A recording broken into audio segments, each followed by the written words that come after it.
Hola, antes de comenzar con esta historia me gustaría que le hicieras like a este vídeo y te suscribas para poder subir más contenido como este. Novela.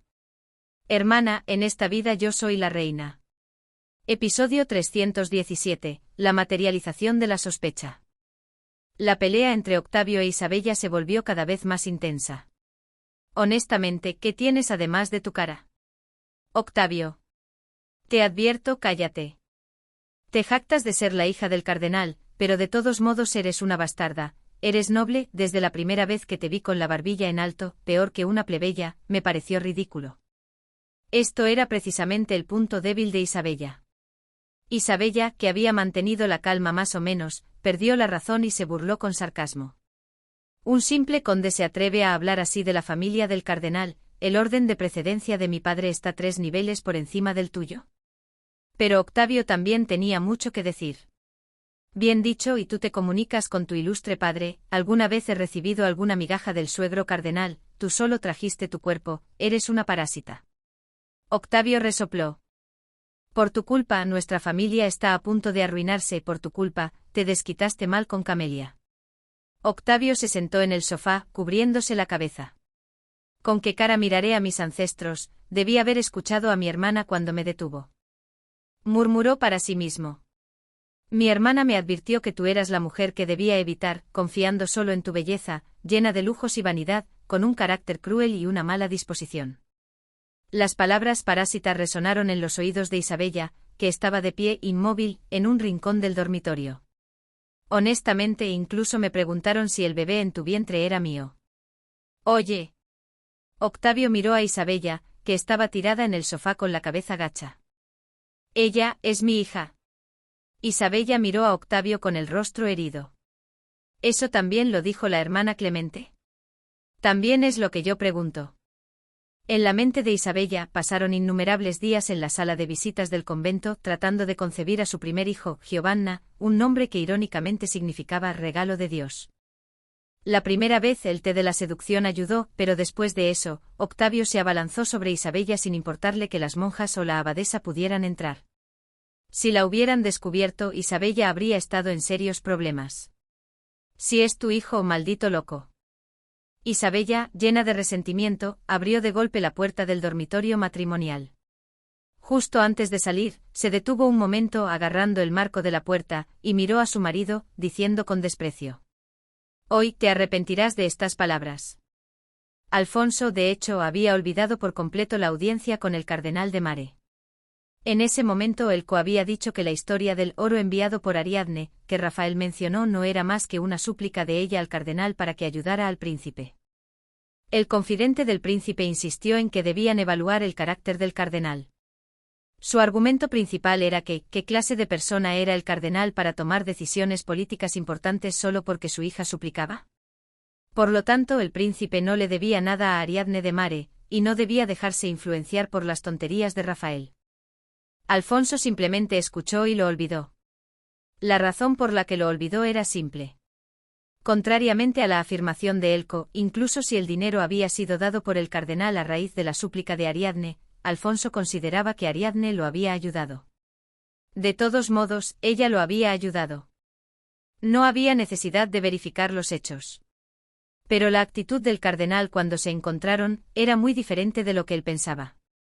El reino etrusco no se preparó en absoluto para la muerte del Papa Ludovico. El viaje apresurado del cardenal de Mare a Trevero fue un completo fracaso. Partió hacia Trevero para asistir al cónclave que se celebraría para elegir al sucesor del Papa Ludovico después de su muerte, pero se encontró con dificultades desde la primera etapa. El Papa Ludovico simplemente no moría. El Papa, que había caído envenenado por alguien, se debatió entre la vida y la muerte, haciendo sufrir a la gente, tanto a los que deseaban su pronta recuperación como a los como el cardenal de Mare, durante un mes entero. Y finalmente se recuperó de la intoxicación y se levantó de la cama. El Papa, al levantarse de su lecho de enfermo, naturalmente no vio con buenos ojos a los cardenales que se habían reunido como una manada de lobos. Seleccionó meticulosamente quién había llegado primero y quién había estado más ansioso y alborotador. Luego, jurando venganza, disolvió a los cardenales. Recordaba el furioso golpe de un palo del dueño de un gallinero que ahuyentaba a un perro que perseguía a sus gallinas. Los cardenales de la Alianza del Mar del Norte y de los ducados de esa región son, por supuesto, protestantes acérrimos. Los cardenales protestantes están unidos para apoyar a un papa protestante. El cardenal, escupiendo saliva, transmitió la situación entrevero. Aunque con cierta exageración, la mayor parte se basaba en hechos. Esperaba que los cardenales del lado gálico actuaran como murciélagos, pero nunca imaginé que los cardenales de los reinos de Salamanca y Gredo estarían tan desunidos. El cardenal de Mare necesitaba desesperadamente el apoyo de la casa de Carlo. Como se esperaba que el papa Ludovico viviera al menos 15 años más, la diócesis etrusca no había hecho ninguna preparación.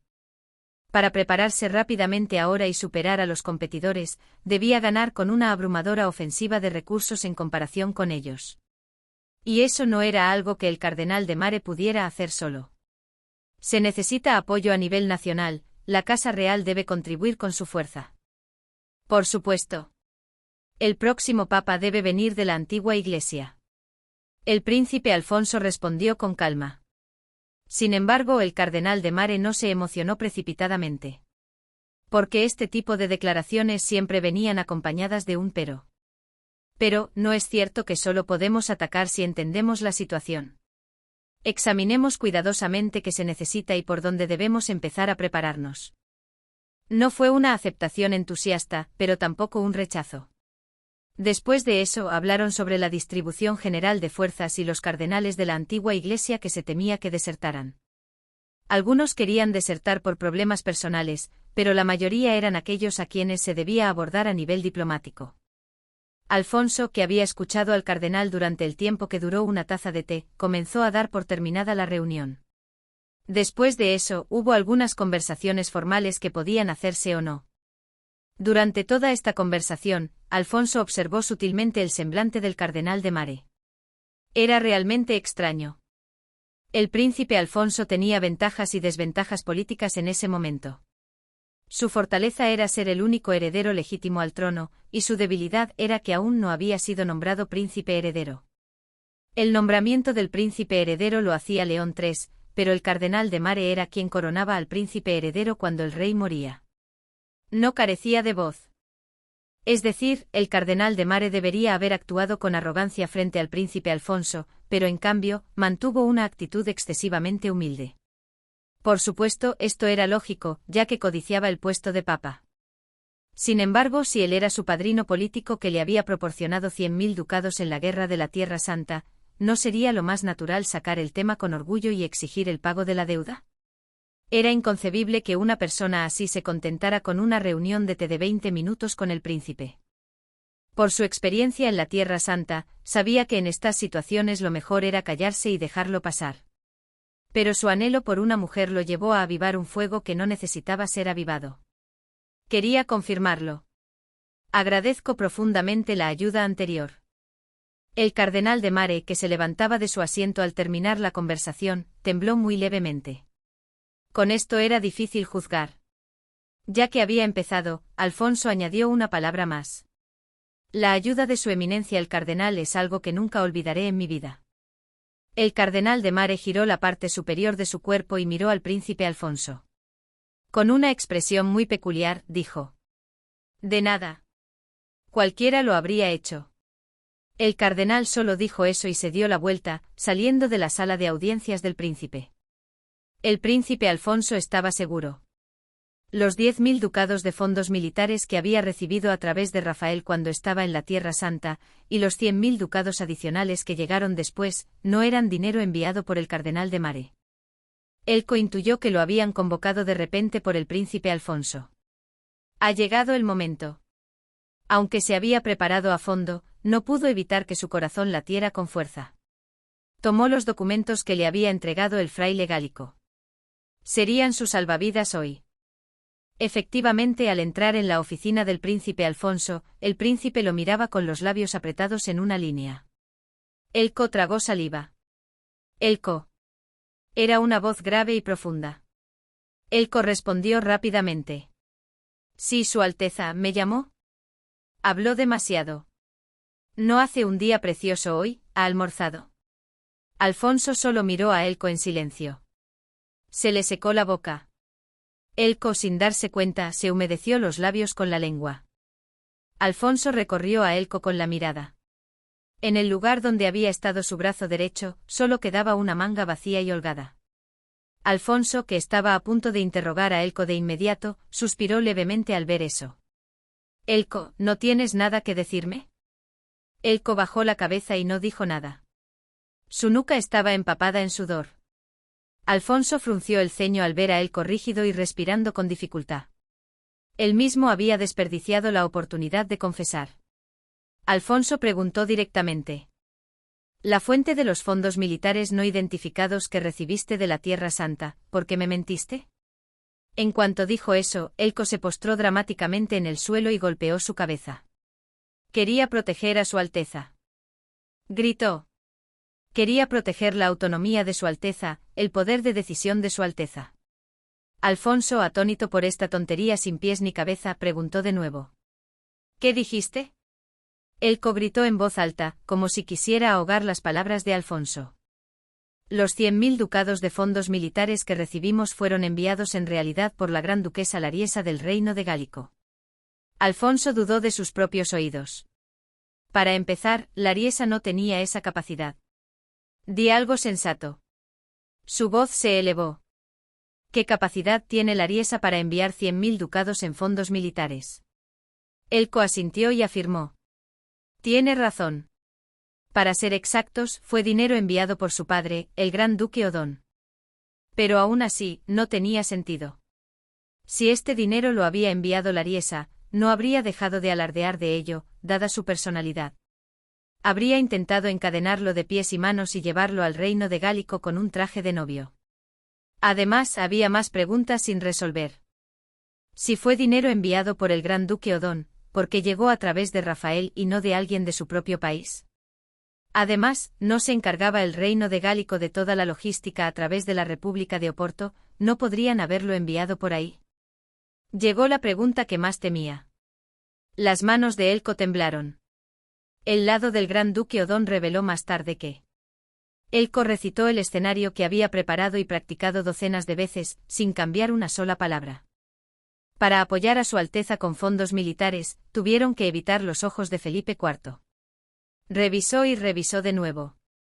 No había ni una sola laguna en la lógica de esta explicación. Por eso, en lugar de usar la ruta de suministro a cargo de la República de Oporto, el dinero fue blanqueado a través de la rama del Reino de Gálico de la Santa Sede y luego a la Santa Sede del Reino Etrusco. Rafael, en este proceso, fue simplemente seleccionado accidentalmente como mensajero, según tengo entendido. Sin respirar, Elko recitó todo un párrafo de una sola vez y entregó los documentos que había traído al príncipe Alfonso. Alfonso tomó bruscamente el fajo de documentos y comenzó a hojearlos rápidamente. Buscando errores en los documentos con la mirada, el príncipe preguntó. Supongamos que eso es cierto. Entonces, ¿por qué el gran duque Odón no me ha enviado todavía una factura por los fondos militares?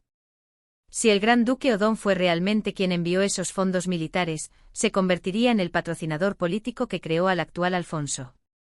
Alfonso no tendría nada que decir si le exigiera con orgullo que fuera a Montpellier en lugar de rogarle que se encontraran en la frontera. Pero él había mantenido un perfil bajo. No tengo forma de saber los detalles, pero... Elko decidió fingir ignorancia. Esta era la respuesta correcta. Desde fuera, Elko era el confidente del príncipe Alfonso y no tenía ninguna relación con el reino de Gálico. Ya me han presionado varias veces. Finalmente la voz de Alfonso se convirtió en un grito. ¿Quién eres tú para cortarlo en tu nivel? Lo siento mucho, Su Alteza. Elko volvió a golpear su cabeza contra el suelo. Todo fue por mi lealtad. Van. Sin la menor vacilación, golpeó su frente con fuerza contra el suelo. Sangre escarlata fluyó sobre el mármol. El reino de Gálico me ha instado varias veces a cumplir con el matrimonio con la gran duquesa Lariesa bajo el pretexto de los fondos militares, pero yo lo rechacé, porque quería que Su Alteza eligiera a su cónyuge por su propia voluntad.